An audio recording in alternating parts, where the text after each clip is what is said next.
In this video, I want to talk about how you can say no without feeling guilty, because this is a problem that lots of people have. Now, why do people feel guilty about saying no? Well, a lot of it comes from our childhood. We were, in many cases, brought up to please people, please our parents, please our teachers, and one way to please them is to be obedient and to say yes to whatever instruction we're given or whatever request we're given. And so that gets carried over into our adult life. And we don't want to upset people or let them down. We want people to like us, or at least not dislike us. It's all part of human nature. And of course, it's very easy to say yes. Your boss might say, "Can you work this weekend?" Yes. Your spouse might say, "Can you pick up some groceries on your way home?" Yes, of course. A client might say, "It's just a little job, will you do this for free?" Well, yes.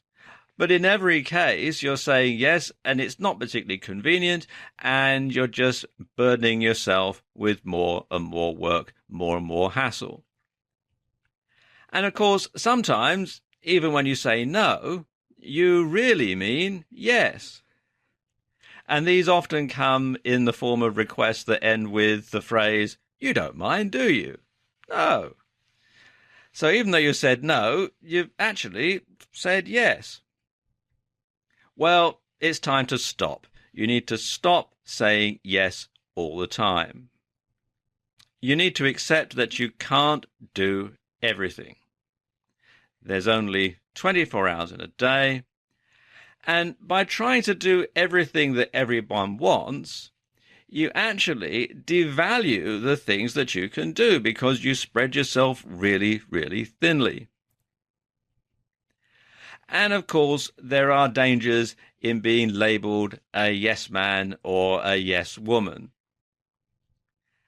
So, for example, if you're always saying yes to everything, you might be thought of as a pushover or a doormat. "Oh, give it to him, he'll do it," and that sort of thing. And it doesn't do your standing any good at all.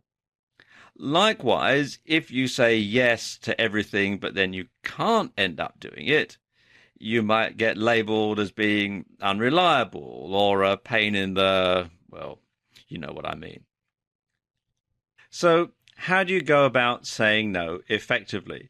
Well, I suppose the first thing to do is to recognize that there are some situations where you can't say no. You know, if you're pulled over by the police and the officer says, "Get out the car," you're not going to say no. But there are other situations, in fact, I would say most situations, where saying yes is optional. So how do you say no? Well, the first thing is to be polite but firm. And you can even preface it with some expression of regret. "Sorry, but no." Or, "Unfortunately, I'm not going to be able to," whatever.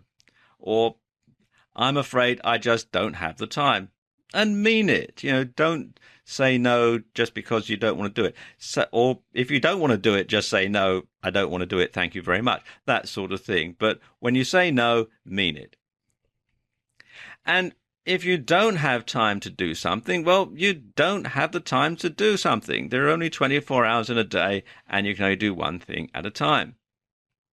And it's not about being selfish. Lots of people will lay on a guilt trip when you say no to them, especially if you've developed a reputation as being a pushover or a yes man or yes woman. They're going to accuse you of being selfish, but it's not about being selfish. Because saying no to something means that you're able to say yes to something more important. Now, this is quite an in-depth subject, and if you want to do some further reading on it, there is an excellent book about it.